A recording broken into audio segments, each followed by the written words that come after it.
Hello guys, I'm come back with new lecture. Lecture is 3. The Delta PLC programming lecture is 6 and we will start to encoder. Okay? तो encoder जो होता है उसमें 4 to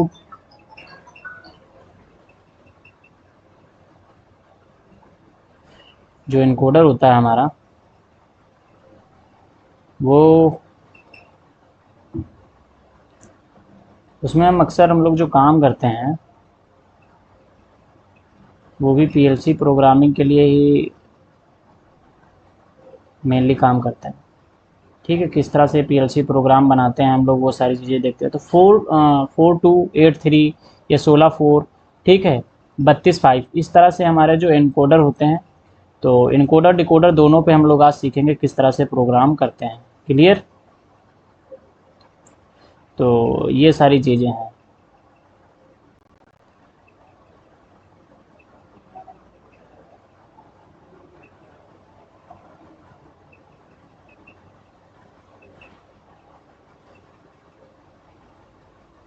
ठीक है, तो हम लोग यहाँ पे देख पा रहे हैं 4 2 और 8 3 और 16 4। तो हम लोग सबसे पहले 4 2 पे मैंने बता रखा है आपको किस तरह से करना है। तो इस तरह मैंने डेसिमल बता रखा है 0 1 2 3, ठीक है। और y0 y1 y2 y3, तो हमारे पास दो आउटपुट होने वाले हैं y0 और y1, ठीक है। और x0 x1 x2 x3 हमारे पास जो होने वाले हैं वो इनपुट होने वाले हैं, ठीक है। तो हमको किस तरह से हमको निकालना है ये सारी चीज़ें देखना है। तो हमको जहाँ पे आउटपुट हमारा हाई है उसके सामने कौन सा इनपुट हाई है उसको लेना पड़ता है। जैसे कि हमारा y1 है, y1 के सामने देखना पड़ेगा y1 कहाँ कहाँ पर हाई है। ठीक है, y1 हाई है हमारा x1 पर, क्लियर। और y1 हमारा हाई है x3 पे, तो y1 इक्वल टू हो जाएगा x7 प्लस x3। ठीक, इसी तरह से y0 पे देखना है कौन सा y0 कहाँ कहाँ पर हाई है। y0 हाई है x2 पे और y0 हाई है x3 पे, ठीक है। तो y0 x2 प्लस x3। तो इस तरह से हमने दो लॉजिक एक्सप्रेशन निकाली और y0 इक्वल टू y1 और दोनों को लॉजिक एक्सप्रेशन को लाइडा डायग्राम में कन्वर्ट कर दिया। इट्स वेरी सिंपल, ठीक है। चाहे आप इस तरह से लिखो या इस तरह से लिखो, किसी तरह से अब इनपुट आउटपुट को आगे कर लो या इनपुट आउटपुट को पीछे कर लो, कोई प्रॉब्लम नहीं है, ठीक है। दोनों वाइस वर्सा हैं, जिस तरह से आप टेबल बनाना चाहो बना सकते हो। तो ये भी प्रोग्राम बहुत सारे इजी होते हैं, तो बहुत ज़्यादा टिपिकल नहीं होते कि इनकोडर का प्रोग्राम बना के दिखा दो, मक्स का, डीमक्स का, के मैप। तो बहुत सिंपल होता है, बस लॉजिक एक्सप्रेशन निकालना आना चाहिए, उसके बाद कुछ भी नहीं होता है प्रोग्राम बनाने में। ठीक है, उसके बाद नंबर आप स्विच सेलेक्ट कर लो, कौन सा स्विच सेलेक्ट कर लो, क्या चीज़ें हैं, बस हो गया। ठीक है, तो दूसरे पे चलते हैं हम लोग।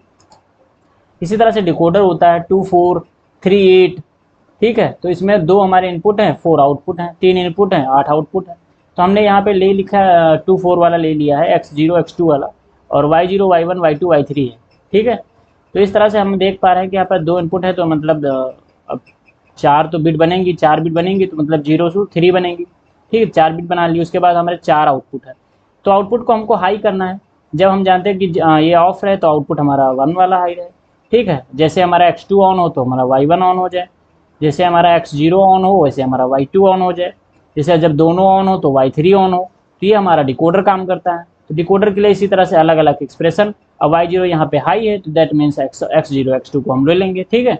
और y1 यहाँ पे हाई है तो y1 हाई है, तो यहाँ पे हम लोग यहाँ y1 को, तो इस तरह से हम लोग y1 के सामने वाले जो इनपुट हैं उनको हम ले लेंगे, तो x0 x2 लिख लेंगे डॉट मल्टीप्लाई y2 इस तरह से y3, और इस तरह से लिखते हुए y0 y1 y2 y3 personally सबका लाइडा डायग्राम बना देंगे।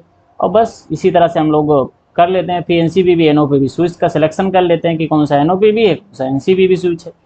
बस इतना करने के बाद हमारा प्रोग्राम बन जाता है और प्रोग्राम डाल देते हैं तो सॉफ्टवेयर के अंदर और रन करा देते हैं और प्रोग्राम हमारा चल जाता है। क्लियर? तो ये बहुत ईजी टॉपिक होते हैं, ज़्यादा टिपिकल नहीं होते हैं, बट आपको समझ में आने चाहिए सबसे पहले, नहीं तो आपके लिए प्रॉब्लम करेगा। क्लियर? तो सबसे पहले आप लॉजिक एक्सप्रेशन, डिकोडर क्या होता है, इनकोडर क्या होता है, ये सारी चीज़ें पढ़ो। फिर लाइडा डायग्राम में कन्वर्ट करो, फिर स्विच को सेलेक्ट करो, एनओपीबी स्विच सेलेक्ट कर रहे हो कि एनसीबीबी स्विच सेलेक्ट कर रहे हो, उसके अकॉर्डिंग आप एड्रेस दे दो। बस इतना ही करना होता है आपको, ठीक है। तो फ्री सीख रहे हो आप लोग, ठीक है, तो एफर्ट डालो। कोई आपके पास ऐसा नहीं कि आपको कोई पैसा या कुछ भी लिया जा रहा हो, बस आपका लाइक और सब्सक्राइब चाहिए और कुछ नहीं, ठीक है। एफर्ट डालो, सीखो, काम करो।